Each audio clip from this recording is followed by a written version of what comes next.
따라하겠습니다. 충성된 자가 받을 복. 잠언 28장 20절 보면 함께 읽어보겠습니다. 충성된 자는 복이 많아도 속히 부하고자 하는 자는 형벌을 면하지 못하리라. 아멘. 여기에 함축이 되어 있습니다. 정리 한번 해볼까요? 이번 사경에 충성이라는 그 내용을 함축시키면 바로 그 중앙에 왕이신 예수 그리스도가 있다고 말씀을 드렸습니다. 그 예수 그리스도가 우리의 왕이고 우리의 주인 되심을 인정할 때에 우리는 믿음 생활이 시작되고 충성스러운 삶으로 나아갈 수 있는 거예요. 믿음하고 충성은 똑같은 단어다. 이렇게 말씀을 드렸습니다. 그러면 복음이란 뭐냐? 왕이신 예수님께는 충성하고 또 우리는 은혜로 구원을 받는 것이다. 충성을 드리고 구원을 받는 것이다. 그것이 바로 복음입니다. 하나님의 은혜죠. 그래서 우리의 사명은 뭐라고요? 세상에서 영적 사업가다. 그렇게 말씀을 드렸습니다. 다 천국 지부의 영적 사업을 하고 있는 CEO가 바로 저와 여러분이라는 사실이죠. 그 수차에 이 달란트 비유, 문화의 비유를 들어가면서 우리가 그 일을 해야 할 이유를 우리가 찾아보았습니다. 다시 한번 마태복음 25장 14절 읽어보겠습니다. 그 종들을 불러 자기 소유를 맡김과 같으니. 아멘. 종은 원어로 둘로스라고 그래요. 이는 노예를 말합니다. 급여를 받고 일하는 청지기와는 집사와는 약간 다른 의미죠. 오직 주인의 명령을 받아서 명령대로 행해야 하는 노예 신분이 바로 둘로스인 거예요. 그래서 왕이 먼 길로 떠날 때, 주인이 먼 길로 떠날 때 그 종들을, 노예들을 불러서 자기 소유를 맡긴 거예요. 신뢰하지 않으면 맡길 수 없습니다. 다 그 종들을 충성되이 생각해서 그들에게 맡기신 거예요. 이 종은 자신의 것이 없어요. 모든 것을 다 주인으로부터 위탁받아서 살아가고 있습니다. 저나 여러분이나 인정하기 싫겠지만 내가 소유한 모든 것은 다 하나님의 것임을 인정해야 됩니다. 아멘. 그런데 우리는 인정을 안 하잖아요. 네 거는 네 거고 내 것은 내 것이다. 이것이 보통 우리의 생각입니다. 하나님의 것은 하나님의 것이고요. 제게 주셨지 않습니까? 그러니까 제 거죠 라는 생각을 가지고 살아갑니다. 그런데 종은 기본적으로 자기 것이 없어요. 내가 소유한 모든 것이 다 하나님의 것이고 하나님께로부터 왔음을 인정할 때에 그때부터 믿음이 시작되고 그때부터 충성이 시작되는 거예요. 심지어는 내 생명도 내 자녀까지도 내 것이 아니에요. 가끔 가다가 가슴 아픈 그런 기사들을 신문을 통해서 보지 않습니까? 어린 아이까지 자기 것으로 생각을 해서 부모가 목숨을 빼앗는 일들이 많이 일어나고 있습니다. 그건 대단히 잘못된 것입니다. 재산이나 재능이나 명예나 지식이나 직장이나 사업, 이 모두가 다 하나님의 것이고 하나님께서 우리에게 관리하도록 위탁해 주신 거예요. 그러니까 진짜 주인은, 참 주인은 하나님이십니다. 우리 아버지세요. 그래서 우리는 내가 소유하고 있는 동안 늘 감사가 있어야 돼요. 종인 나에게 하나님께서 맡겨주셨으니 참 감사하구나. 열심히 일해서 나로 하여금 먹고 살게도 하시니 참 감사하구나. 그렇게 우리는 감사를 잊지 말아야 됩니다. 그리고 그 주인의 뜻에 따라서 잘 관리해야 돼요. 그리고 달라고 하실 때 언제든지 예, 여기 있습니다 하고 내어드릴 수 있어야 합니다. 특별히 이거는 잊지 말고 나한테 가져와 라고 말씀을 통해서 정해놓은 것은, 드리도록 정해놓은 것은 감추거나 속이거나 줄여서는 안 돼요. 다 하나님께 가져가야 됩니다. 11조 같은 물질뿐만 아니라 지금 우리가 다루고 있는 충성도 드려야 되는 거예요. 옛날에는 월정헌금이라고 있었어요. 내가 11조 내기가 좀 빡빡해, 먹고 살기가 힘들어. 그래서 만든 것이 월정헌금이다. 내가 그냥 정한 대로 드리는 거예요. 근데 이거는 성경적이 아닙니다. 11조는 글자 그대로 10의 1조를 떼어서 드리는 것입니다. 그리고 늘 우리는 감사할 줄 알아야 돼요. 감사를 잃어버리면 안 됩니다. 기도할 것도 없는데 감사할 것도 없지. 그러면 주인 되신 하나님께서 화를 내세요. 로마서 12장 11절 한번 읽어보겠습니다. 부지런하여 게으르지 말고 열심을 품고 주를 섬기라. 바로 이거예요. 종은 이런 자세로 살아야 됩니다. 부지런히 게으르지 말고 저 열심을 품고 주인을 섬기는 것, 이것이 종의 자세인 거예요. 그리고 확실한 것은 주인이 반드시 돌아와서 종들과 더불어서 회개 결산을 하게 됩니다. 지금 당장 주인이 안 계신다고, 안 보인다고 계시지 않는 것이 아니에요. 우리의 주인이신 하나님께서는 무소부재하십니다. 안 계신 곳이 없어요. 어디나 다 계시고 어디나 우리를 다 보고 계십니다. 그래서 우리는 신전신앙, 코람데오라고 얘기하죠. 하나님 앞에서의 살아가는 모습으로, 그런 마음가짐으로 늘 살아가야 되는 거예요. 인생이나 사회 구조는 늘 평가의 연속 아니겠습니까? 대학도 무슨 대학 평가가 있고 무슨 평가가 있고 종합 평가가 있고 수능도 내일 또 있고 갖가지 그런 평가가 끊임없이 있어요. 학교도 시험 있고 직장 갖기 위해서도 시험 봐야 되고 공무원 시험 보고 또 군대 들어가기 위해서도 신체검사, 측정, 측량 이런 거 다 해야 돼요. 끊임없이 우리 평생 동안 해야 될 것, 운전면허를 따기 위해서 하다못해 전동기 시험도 시험을 봐야 되는 거예요. 그렇게 우리는 평가받는 삶입니다. 제일 중요한 평가가 뭐냐? 이 다음에 우리가 주님 앞에서 받는 그 판단이고 그 평가예요. 그 결산입니다. 이것처럼 중요한 것이 없는 거예요. 하나님의 통치 정신은 뭡니까? 공의입니다. 공의. 하나님의 의로우심으로 우리를 달아보시는 거예요. 하나님께서는 심은 대로 거두게 하시고 또 심은 대로 거두어서 하나님 앞에서 결산하게 합니다. 이것이 하나님의 법이요 하나님의 공의예요. 다니엘서 5장 25절부터 28절까지 읽어보겠습니다. 기록된 글자는 이것이니 곧 메네메네 데겔 우바르시니라. 그거를 해석하건대 메네는 하나님이 이미 왕의 나라의 시대를 세워서 그것을 끝나게 하셨다 하며, 데겔은 왕을 저울에 달아보니 부족함이 보였다 하며, 베레스는 왕의 나라가 나뉘어서 메대와 바사 사람에게 준비되었다 하면이다 하니. 아멘. 메네메네 데겔 우바르신 뭡니까? 너 시대가 끝나가 이제 마감할 시간이 되었어. 매일 저녁 가게에서는 시간이 되면 문을 닫고 정산하지 않습니까? 오늘 수입이 어떻게 됐고 재료비가 얼마나 갔고 꼼꼼히 매일매일 마감 시간, 마감 정산을 합니다. 하나님께서는 우리에게 주신 그 정한 시간이 되어서 우리를 세어보시고 마감하시고 얼마나 일했는지 저울에 달아보시는 거예요. 그런데 부족해.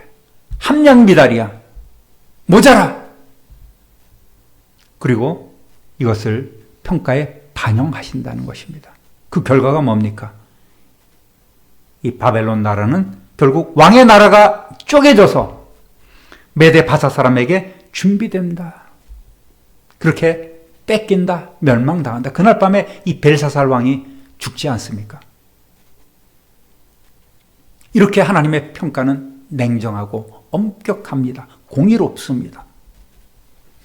하나님께서 우리의 삶을 달아보실 때에, 우리의 신앙생활을 달아보실 때에 부족함이나 모자람이 없어야 되겠습니다. 여러분은 하나님께서 달아보시면, 이 다음에 주님이 오셔서 결산할 때 우리를 달아보시면 어떨 것 같습니까? 준비해야 되지 않겠습니까? 모든 삶이 보장되어 있는 성도는 누구를 원망할 것도 불평할 것도 없어요. 하나님이 그 약속대로 약속을 지키시는 하나님이시니 우리도 그 약속을 지키면 되는 것입니다. 최종 책임은 우리가 져야 되는 거예요. 성도는 그렇습니다. 누구를 원망할 것도 없어요. 우리의 삶은 하나님의 평가 대상으로 잘 살아야 합니다. 정말 신중하게 살아야 됩니다. 호송세월하면 안 됩니다. 시간을 아껴야 되는 거예요. 살아야 할 것. 정말 중요합니다. 그렇게 살아가는 것, 그것보다 소중한 것이 없지 않겠습니까? 갈라디아서 6장 7절부터 9절까지 읽어보겠습니다. 스스로 속이지 말라. 하나님은 업신여김을 받지 아니하시나니 사람이 무엇으로 심든지 그대로 거두리라. 자기의 육체를 위하여 심는 자는 육체로부터 썩어질 것을 거두고 성령을 위하여 심는 자는 성령으로부터 영생을 거두리라. 우리가 선을 행하되 낙심하지 말지니 포기하지 아니하면 때가 이름에 거두리라. 아멘. 콩 심으면 콩이나 종도 득두입니다. 팥 심으면 팥을 거두게 되는 거예요. 철저합니다. 하나님은 이렇게 인과응보의 그 공의를 기본적으로 갖고 있습니다. 여러분, 아까도 말씀드렸듯이 그러니까 종의 자세는, 기본 자세는 뭐예요? 충성입니다. 그래서 성경은 거듭거듭해서 충성하라, 힘써 일하라 이렇게 권유하고 있지 않습니까? 바울은 고린도 교회 교인들의 교만을 뼈 때리는 말로 이렇게 책망합니다. 고린도전서 4장 8절부터 16절까지 읽어보겠습니다. 누가 그대를 별다르게 보아줍니까? 그대로 가지고 있는 것 가운데서 받아서 가지지 않은 것이 무엇이 있습니까? 모두가 받은 것이라면 왜 받지 않는 것처럼 자랑합니까? 여기서 세 가지 질문을 하잖아요. 여러분은 모두 죄인이었어요. 편가르지 말고 제발 좀 겸손하세요. 고린도 교회가 시끌시끌합니다. 잘 살아요. 먹고 살만합니다. 이방인들, 유대인들, 할례자들 다 뒤섞여 살고 있어요. 노예, 주인들 다 거기 뒤섞여 살고 있습니다. 너무 풍요로워요. 모든 문사나 복은 하나님께서 주신 거란 말이죠. 지식이나 지위, 여러분이 갖고 누리고 있는 물질, 생명, 믿음조차도 하나님께서 맡겨주신 거예요. 여러분, 자랑하지 마세요. 여러분 잘나서 이런 것을 누리고 있는 것으로 착각하지 말라고 지금 바울은 이야기하고 있습니다.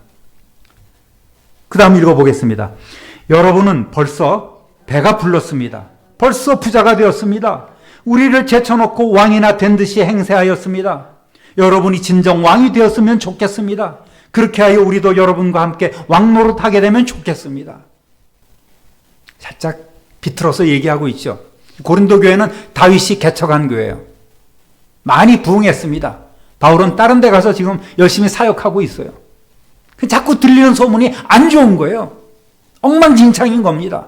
분열되고 누구 파 나는 누구에서 세례받았는데, 나는 베드로 사도님한테 세례받았는데, 나는 아볼로파야, 나는 바울파야, 난리치기고 있습니다. 그러니까 뭐라 그래요? 속된 말로 안 할게요. 여러분 지금 배가 불렀습니다. 배가 불렀습니다. 경상도 사투리는 배지가 불렀다래요. 배가 불렀습니다. 벌써 부자 됐어요. 예. 고린도 교인들은 지금 풍요함을 감사하지 않고 자기 자랑의 도구로 삼고 있는 거예요. 교만 방자하게 행하고 있는 거예요. 신앙을 전해준 사도도 무시합니다. 사도 바울, 그래 우리가 옛날에 말씀 좀 배웠지. 근데 그분은 돌아다니는 분 아니야. 여기서는 사도 바울도 필요 없어. 사도님도 필요 없어. 우리가 지금 여기서 왕노릇하고 잘 먹고 잘 살고 우리 잘 나가고 있는데 뭐 거칠 것 없지. 지금 그렇게 교만한 가운데 살고 있는 거예요. 예, 여러분 지금 왕노릇 하고 계시네요. 나도 좀 껴주면 안 됩니까? 나도 그 왕노릇 좀 하고 싶네요. 그 지금 바울이 영적 교만에 빠져 있는 이 고린도 교회 성도들을 지금 강하게 책망하고 있는 거예요. 개척한 그 사도 바울도 무시하고 있어요. 완전히 이건 부풀려진 왕노릇, 짝퉁 왕 행사를 하고 있다고 지금 비판하고 있는 것입니다. 또 읽어보겠습니다. 내가 생각하기에 하나님께서는 사도들인 우리를 마치 사형수처럼 세상에서 가장 보잘것없는 사람들로 내놓으셨습니다. 우리는 세계와 천사들과 사람들에게 구경거리가 된 것입니다.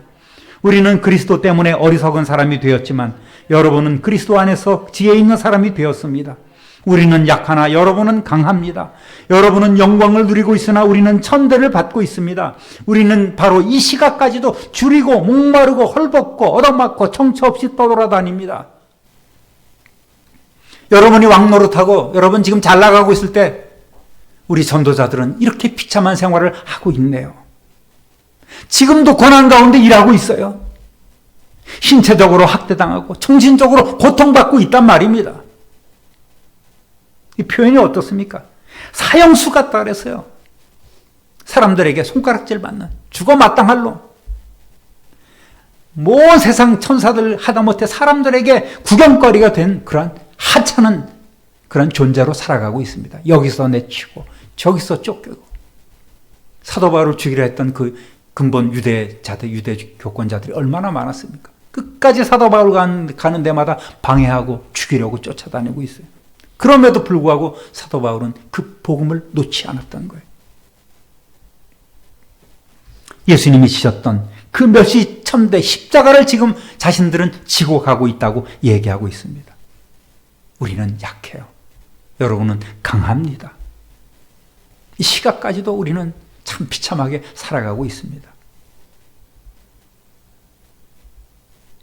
또 읽어보겠습니다. 우리는 우리 손으로 일을 하면서 고된 노동을 합니다. 우리는 욕을 먹으면 도리어 축복하여 주고 박해를 받으면 참고 비방을 받으면 좋은 말로 응답합니다. 우리는 이 세상의 쓰레기처럼 되고 이제까지 만물의 찌꺼기처럼 되었습니다. 심지어는 말이죠. 사형수, 구경거리 여기서 더 떨어져 갖고 뭡니까? 쓰레기처럼 됐고 찌꺼기처럼 우리는 그런 취급을 받고 있네요. 이때는 이방인들 처음 복음 전했을 때 뭐 예물을 드리라고 할 수 있겠어요? 못 가르치잖아요. 그때는 사도 바울도 전부 다 텐트 깁는 텐트 메이커가 되는 거예요. 이 천막을 만들면서 생계를 유지할 수밖에 없었습니다. 이방인들이 시험에 들지 않도록 헌금 얘기하면은 시험 들까봐 그렇게 조심조심하면서 스스로 자비량 선교를 하고 있는 거예요. 나중에는 후원을 좀 받기도 했습니다만 그 욕받이가 되고 왕따 당하는 거예요.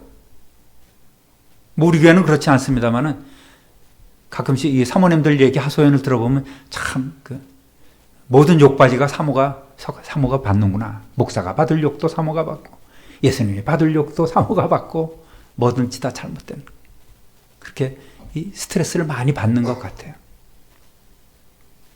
그래서 참 병이 많습니다. 사모들은. 통합 측 목사님 가까이 교제하고 있는 그런 목사님 사모님도 엊그제 암수술 받는다고 기도해달라고 이렇게 연락이 왔더라고요. 스트레스가 말도 아닐 거예요. 성도 욕받이가 되는 것 아니겠습니까? 목사한테 와서 이러지 못하니까 사모한테 가서 막 이러고. 우리 교회는 그렇지 않아요. 우리 교회는 참 사랑이 많고 이해해주고 잘 감싸주고 잘 받들어주니까 할만할 거예요. 그렇지 않아요? 예. 우리 교회 사모는 할만한데 다른 교회 사모들은 할만하지 못한 것 같아요. 핏기 없이 참 힘들게 사는 모습을 많이 보고 있습니다. 큰 교회든 적은 교회든 큰 교회는 크게 힘들고 적은 교회는 계속해서 조그맣게 계속해서 연결돼서 힘든 게 모습이에요. 제가 슬그머니 여기다 껴넣어서 죄송합니다만 그런 것이 이 사도들의 마음이 전도자의 마음이 지금 이러한 심정인 거예요. 또 계속해서 읽어보겠습니다. 내가 이런 말을 쓰는 것은 여러분을 부끄럽게 하려는 것이 아니라 나의 사랑하는 자녀들 같이 훈계하려는 것입니다. 그리스도 안에서 여러분에게는 1만 명의 스승이 있을지 몰라도 아버지는 여럿이 있을 수 없습니다. 그리스도 예수 안에서 복음으로 내가 여러분을 낳았습니다. 그러므로 나는 여러분에게 권합니다. 여러분은 나를 본받는 사람이 되십시오. 아까도 자기가 이 사도들은, 전도자들은 세상의 쓰레기처럼 되고 만물의 찌꺼기처럼 이렇게 되었다고 얘기하지 않습니까? 여러분, 쓰레기는 더럽고 추합니까?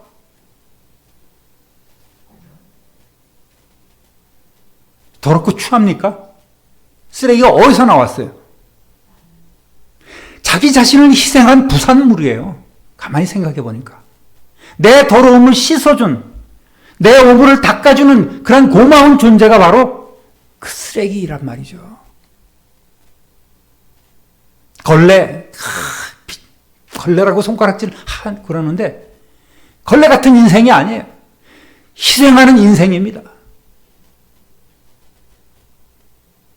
그렇게 역설적으로 생각해보고 마음의 위안을 지금 저는 얻고 있습니다. 이 사도 바울도 그렇게 생각할 것입니다. 그래, 우리는 쓰레기가 되고 우리는 하찮은 존재, 만물의 찌꺼기처럼 여길지라도 우리는 이것이 사명이라고 생각하고 있는 거예요. 더러움을 씻어내주고 성도들의 영혼을 맑게 해주는 그런 역할. 그래서 버림받아도 좋다는 얘기 아니겠습니까?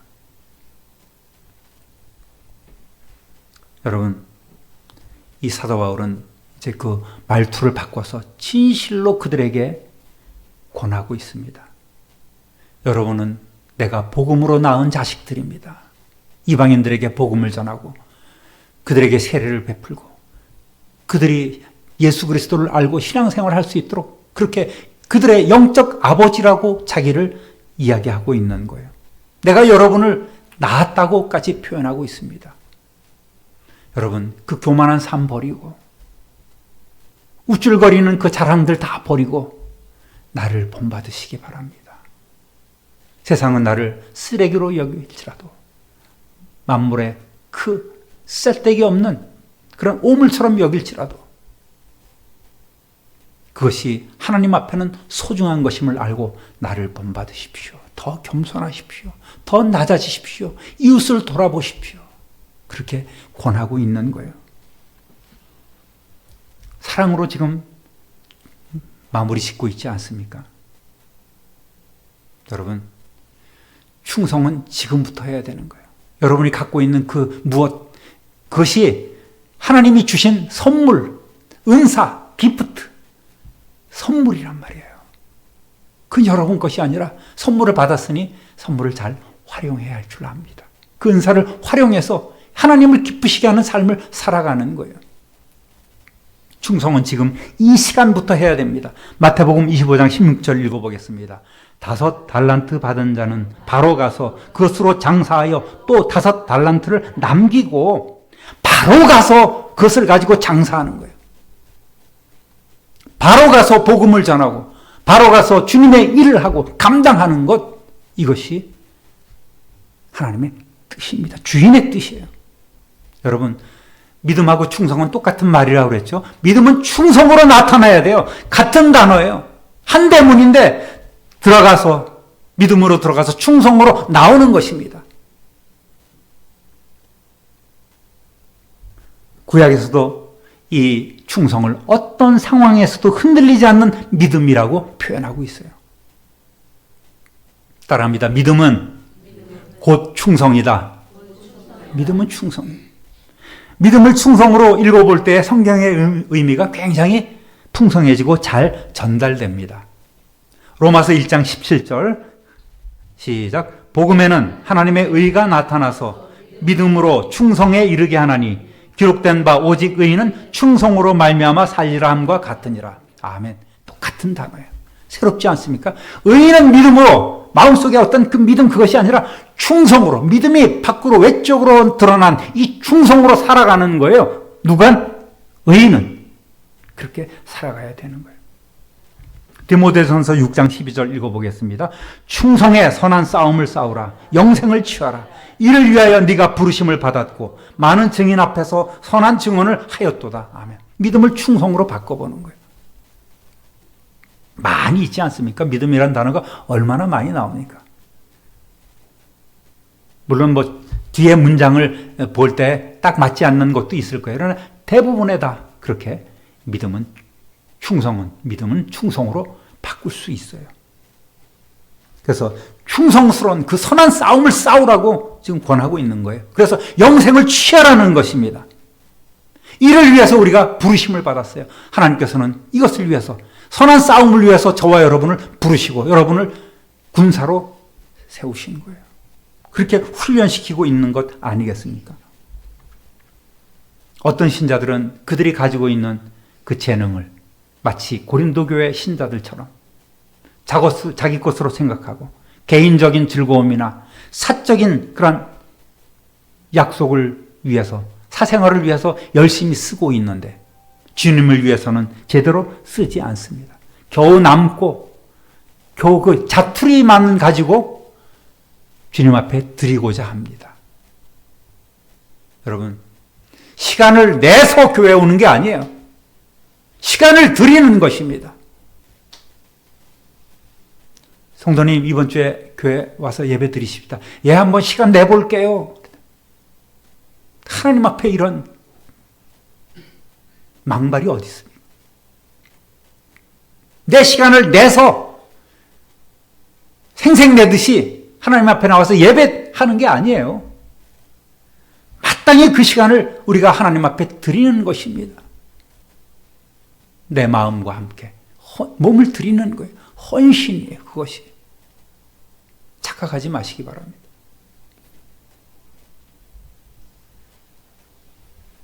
배운 대로 제가 하나님 나라 위해 먼저 일하겠습니다. 이렇게 하나님의 일을 우선시하겠다고 이야기는 하지만 실제로 그들의 삶에서 예배나 이 헌신을 가장 우선순위로 두지 않고 있어요.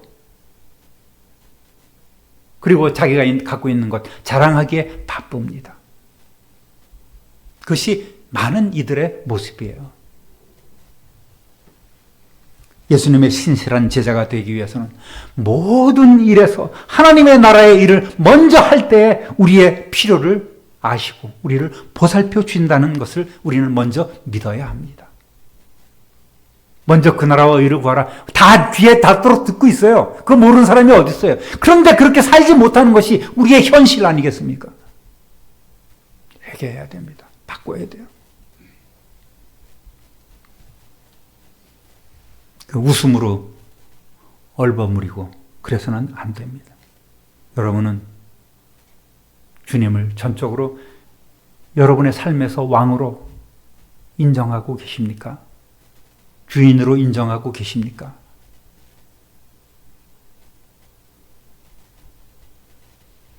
잠언 28장 20절 읽어보겠습니다. 충성된 자는 복이 많아도 속히 구하고자 하는 자는 형벌을 면하지 못하리라.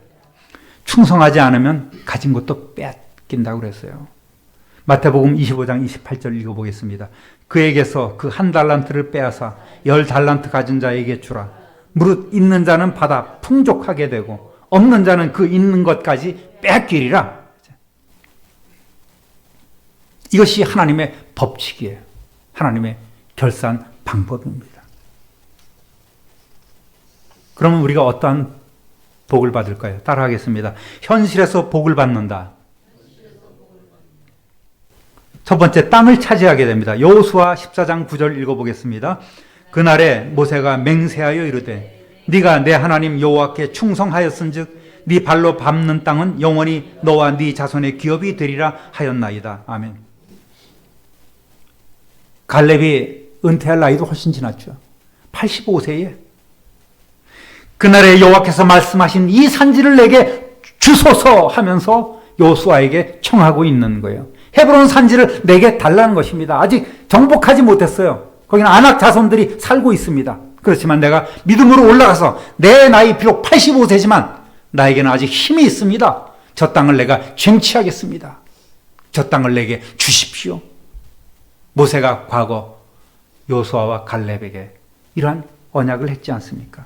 네가 충성했으니 네 발로 밟는 땅은 영원히 너와 네 자손의 기업이 될 것이다 라고 이렇게 모세가 축복을 해줬어요. 그 말씀 의지해서 지금 그 후계자인 여호수아에게 이 땅을 달라고 청하고 있는 거예요. 14장 14절 읽어보겠습니다. 헤브론이 그니스 사람 여분네 아들 갈렙의 기업이 되어 오늘까지 이르렀으니 이는 그가 이스라엘의 하나님 여호와를 온전히 쫓았음이라. 아멘. 이스라엘 백성의 조상들이 묻혀있는 땅, 유다지파 다윗이 나중에 이곳에서 왕으로 등극하죠. 7년 6개월 동안 이곳에서 남쪽 유다를 통치합니다.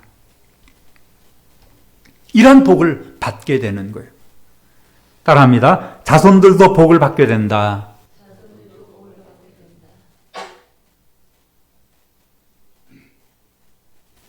느헤미야 9장 7절부터 8절까지 읽어보겠습니다. 주는 하나님 여호와시라. 옛적에 아브라함을 택하시고 갈대아 우르에서 인도하여 내시고 아브라함이라는 이름을 주시고 그의 마음이 주 앞에서 충성됨을 보시고 그와 더불어 언약을 세우사 가나안 족속과 헷 족속과 아모리 족속과 브리스 족속과 여부스 족속과 기르가스 족속의 땅을 그의 씨에게 주리라 하시더니 그 말씀대로 이루셨사오매 주는 의로우심이로소이다. 아멘. 아브라함의 후손들이 하나님께서 그 아브라함의 충성된 마음, 변치 않은 그 믿음을 보시고 가나안 땅을 너 씨에게 주겠다 이렇게 약속을 하신 그것이 성취된 거예요. 아브라함의 후손들이 결국 가나안 땅을 차지하게 되지 않습니까? 자손들도 복을 받는 거예요. 충성하면. 그 다음에 따라하겠습니다. 동력자가 된다. 오늘 아까 읽은 본문 시편 102편 6절 읽어보겠습니다. 내 눈이 이 땅에 충성된 자를 살펴 나와 함께 살게 하리니 완전한 길에 행하는 자가 나를 따르리로다. 아멘. 이건 누가 한 얘기냐면 다윗이 한 얘기예요. 왕이 된 다윗이 자신을 도와서 나라를 함께 통치하고 다스릴 그 신하의 조건으로 충성을 내세웠습니다. 믿을 만한 추종자를 지금 구하고 있는 거예요. 다윗은 어떠한 나라를 이루어가야 합니까? 하나님이 주신 그 비전대로 나라를 이끌어가야 합니다. 하나님이 왕 되시고 하나님이 통치하시는 나라를 세우기 위해서 함께할 평생 동지를 지금 구하고 있는 거예요. 내 눈이 이 땅에 충성된 자를 살펴 나와 함께 살게 할 것이다. 그렇게 찾고 있습니다. 마찬가지로 하나님은 당신을 경외하면서 충성할 평생 동력자를 지금 찾고 계세요. 우리는 하나님의 동력자입니다. 할렐루야! 얼마나 마음이 웅장해집니까? 이 하찮은 내가 하나님의 동력자가 되다니.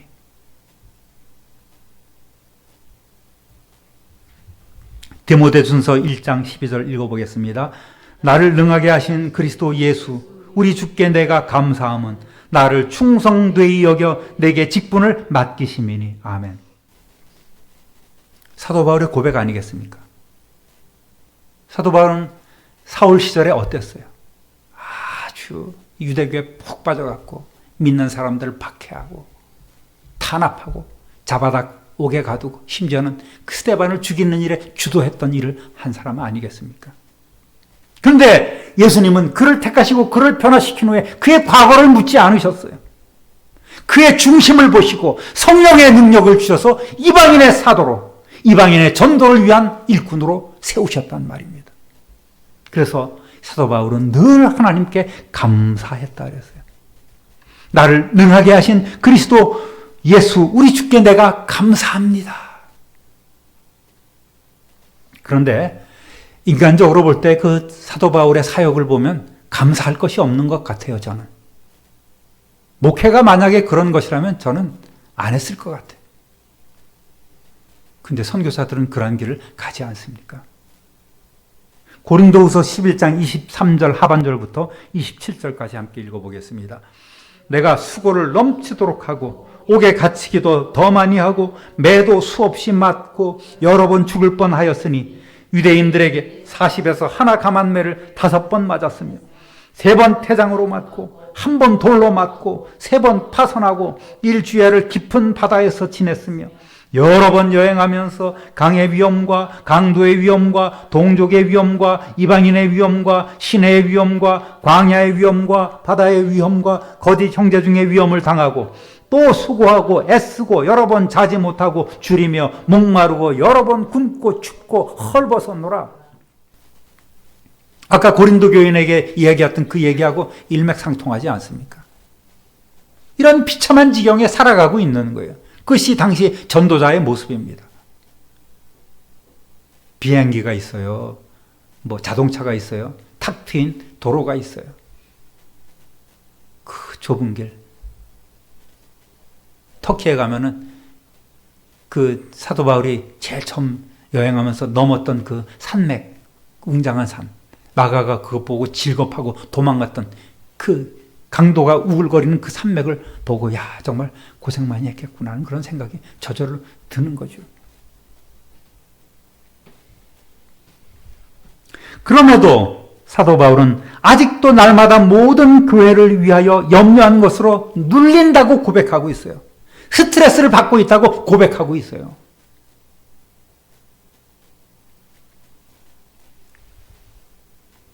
제가 이번에 사경에 준비하면서 또 뭐가 막 덧나가고 그랬더니 어느 권사님이 아유 사경에 하지 마세요 그렇게 말씀을 하세요. 우리 집사람도 그러더라고요. 그렇게 할 거면 사경에 안 하면 좋겠다고. 그 제가 뭐라 그럴게요? 집사람한테 사탄아 물러가라.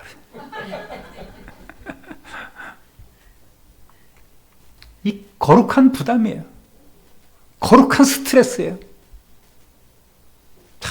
제가 공부하면서 이렇게 뭔가 꿰지고, 예? 구슬이 서말이라도 꿰어야 보배. 그런 말이 딱 맞는 것 같아요. 다 줄줄이 이렇게 엮어지니까 참 저도 재미있고, 여러분은 재미있죠? 할렐루야. 예? 원래 피교육생은 졸리고 춥고 배고픈 거예요.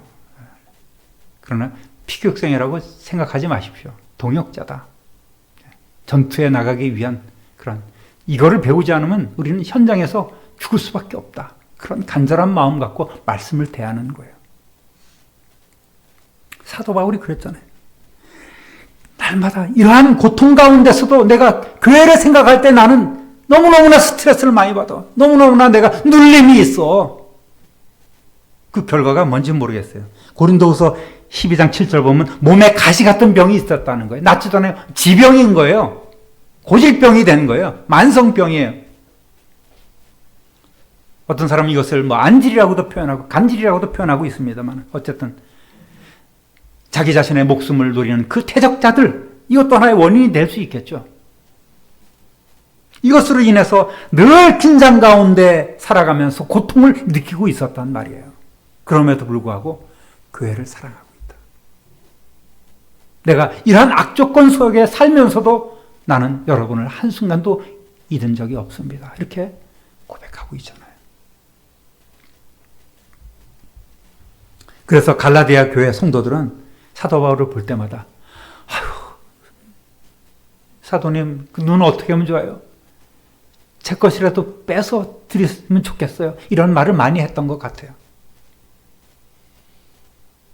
너희가 나를 위해 네 눈이라도 빼주었을 것이다 라고 이렇게 사도 바울이 이야기하지 않습니까? 감히 어떻게 사도 바울에 비교하겠습니까마는 목사님 그 병을 제가 좀 대신 좀 긁었으면 좋겠네요. 그런 분이 한 분도 안 계세요. 고맙습니다. 예. 한 목사님이 저도 목사님처럼 가려워요. 고맙습니다. 예. 자, 또 어떠한 복을 받습니까?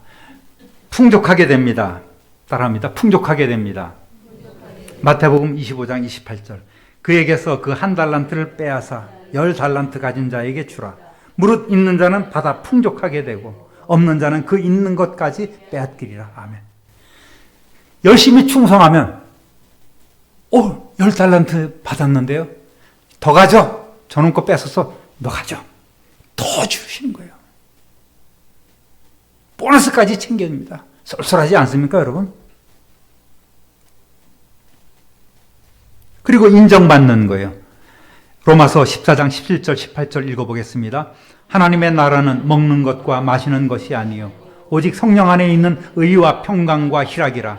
이로써 그리스도를 섬기는 자는 하나님을 기쁘시게 하며 사람에게도 칭찬을 받느니라. 아멘. 하나님을 기쁘시게, 하나님도 만족해 하셔. 그리고 사람에게도 칭찬을 받는 이러한 삶, 충성하면 이런 일이 있는 거예요. 하나님의 나라는 먹고 마시는 게 아니에요. 너무 우리는 먹고 마시는 게 참 열심히 해요. 먹다 보면 부족하지요.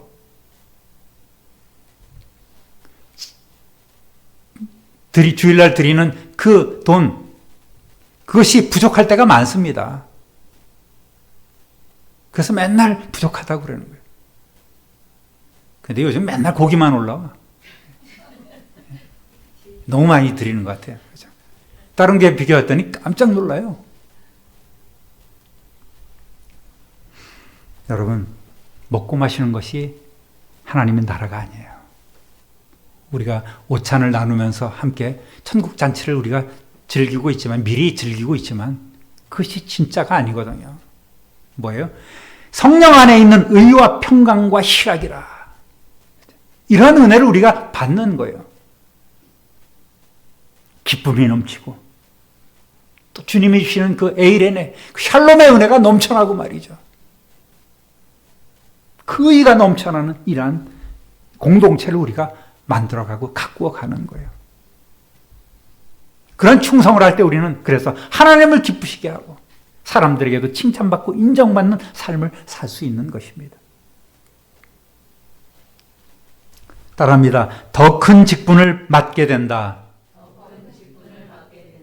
많은 것을 맡게 돼요. 25장 21절 마태복음 시작. 잘하였도다 착하고 충성된 종아, 네가 적은 일에 충성하였으니 내가 많은 것을 내게 맡기리니 네 주인의 주임에 참여할지어다. 아멘. 많은 것을 맡게 돼요. 더 좋은 것을 받게 됩니다. 그리고 주인의 즐거움에 동참하는 거예요. 궁극적으로는 우리는 천국 잔치에 참여할 수가 있게 되는 것입니다. 주인의 즐거움에 동참한다. 넘어갑니다. 따라합니다. 왕좌에 앉습니다. 왕좌에 앉아서 우리가 이제 천국 가면은 하나님 앞에 설 때 다 평가받고, 우리 예수님도 대관식을 열었지만 우리도 대관식을 열어주세요. 왕으로서 하나님께서 우리를 위해 대관식을 열어준단 말입니다. 요한계시록 2장 10절 읽어보겠습니다. 네가 죽도록 충성하라. 그리하면 내가 생명의 관을 내게 주리라. 아멘. 충성한 사람들에게 예수님께서 생명의 관, 면류관을 다, 왕관을 우리에게 다 씌워주시는 거예요. 수고했다.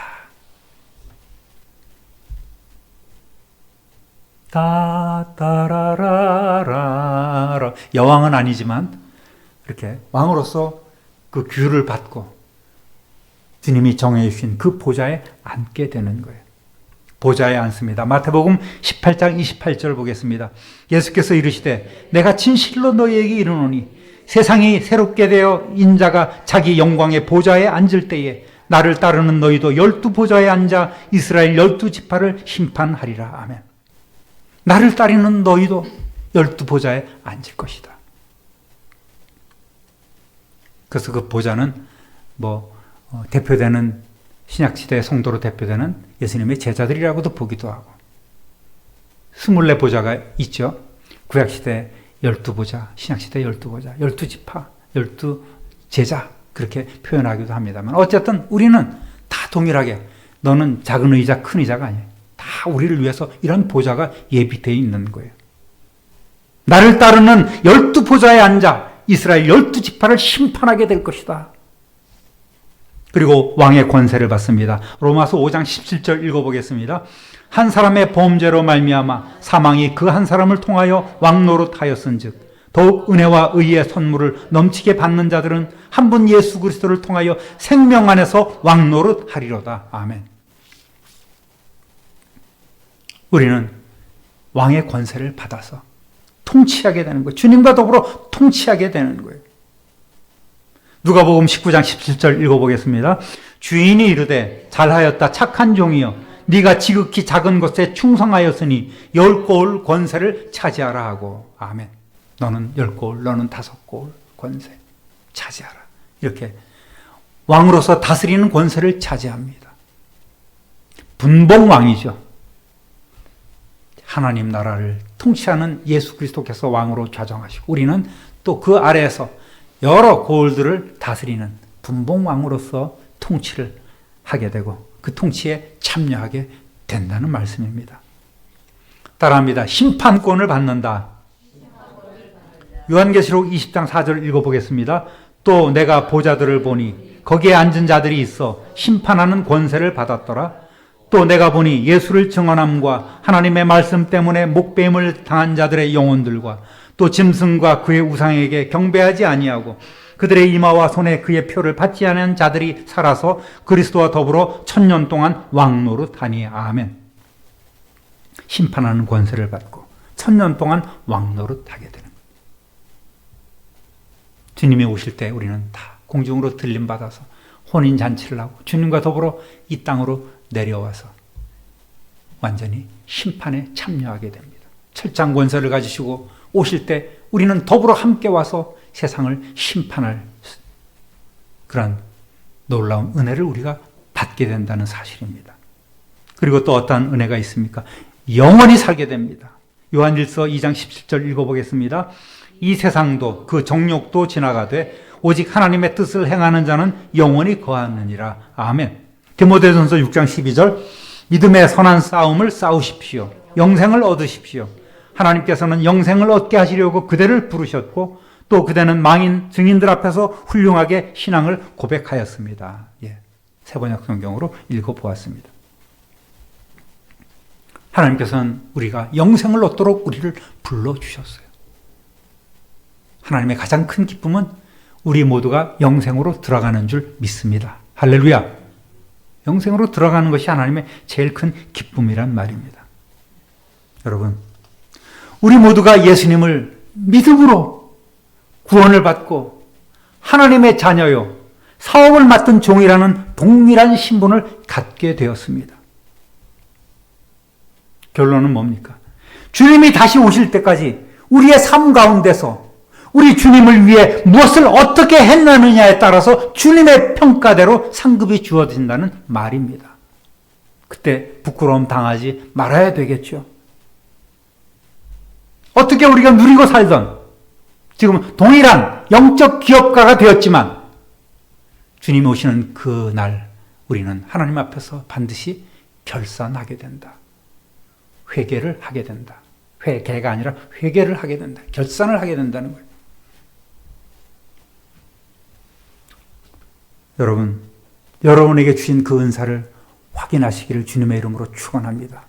나는 보잘것없어요. 가진 것 없어요. 왜 없습니까? 시간이 있고 건강이 있고 열심이 있고 충성스러운 마음이 있고 구원의 확신이 있고 하나님의 종으로 청지기의 의식을 갖고 있는데 왜 여러분이 갖고 있는 게 없어요? 충성하고 헌신할 마음이 있는데 왜 없다고 말씀하십니까? 여러분, 은사를 확인해 보십시오. 엄청납니다. 너무너무나 큰 거예요. 감춰둘 일이 아닙니다. 땅속에 묻어둘 일이 아니에요. 그 은사는 꺼내서 사용해야 됩니다. 저는 늘 많은 고민을 하면서 하나님 앞에 기도합니다. 우리 참빛누리교회 성도님들이 갖고 있는 그 수많은 달란트, 그 수많은 재능들을 각양 재능과 건강과 재물과 사랑과 섬김, 그 관용의 마음을 땅속에 묻어두고 그저 편하게 예수 믿으려 하는 이들, 미루고 있는 이들,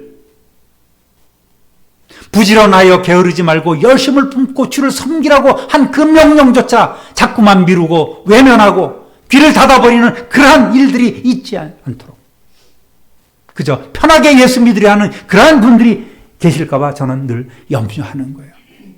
늘 걱정하면서 기도합니다. 저분이 저래서는 안 되는데 눈에 보이는데도 목사가 이렇게 얘기하면 시험 들까봐 강하게 얘기를 못하잖아요. 애둘러서 얘기하기도 참 힘듭니다. 그게 하나님의 뜻이 아닌데요. 이렇게 하셔야 됩니다. 이렇게 강하게 하셔야 됩니다. 말씀드리고 싶어도 말씀을 못 드리고 있어요. 그저 여러분이 이런 말씀을 통해서 깨닫고 알아주기만을 바라는 거예요. 근데 꼭 그런 말씀을 들어야 될 분이 안 듣고 참조하지 않는 것이 문제 아니겠습니까? 그러니까 그분들의 마음은 편하죠. 나의 마음 속이 늘 평안해. 안 듣고 안 들으니까, 충성하라는 얘기도 안 들으니까 평안해. 헌신하라는 얘기하니까 늘 평안해. 아주 해피해, 그냥 그들의 삶은. 근데 이렇게 오셔서 부담되는 말, 충성하라, 헌신하라, 뭐 하라, 맨날 그런 얘기, 전도하라, 스트레스 주고 안 그러면 벌 받는다, 뺏긴다, 망한다, 그런 얘기 들으니까 기분 좋을 사람이 아무도 없어요. 제가 이해합니다. 그래서 더 감사한 거예요. 그렇지만 고린도 교회처럼, 교회 성도들처럼 그렇게 돼서는 안 되는 것 아니겠습니까? 충성해야죠. 여러분이 믿음이 있다면 그 믿음을 충성해야 돼. 똑같은 거예요.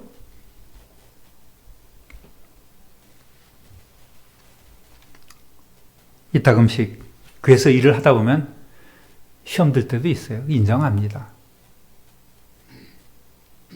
내게 맡겨진 일이 하찮은 것 같기도 해. 내가 꼭 굳이 이런 거 해야 되겠어? 나는 지금 돈 벌어서 11조 하는 것도 대단한 거야. 허드렛 일은 여러분이 해. 그럴 분은 없지만 난 이런 거 안 해. 이런 거 못 해. 아예 선을 딱 긋는 분들도 있지 않을까요? 그것이 좋은 건 아니죠. 하찮은 것 같고 마음에 차지 않아도 또 남들이 알아주지 않아서 서운할 때도 있는 거예요. 내가 이렇게 고생을 하는데 저 사람은 뭔가 자꾸 비교를 하게 되고 불평불만이 쌓이게 되는 거예요. 그 틈을 사탄은 늘 노리고 있지 않습니까? 분열을 가져오고 분쟁을 가져오고 싸움을 일으키는단 말이죠.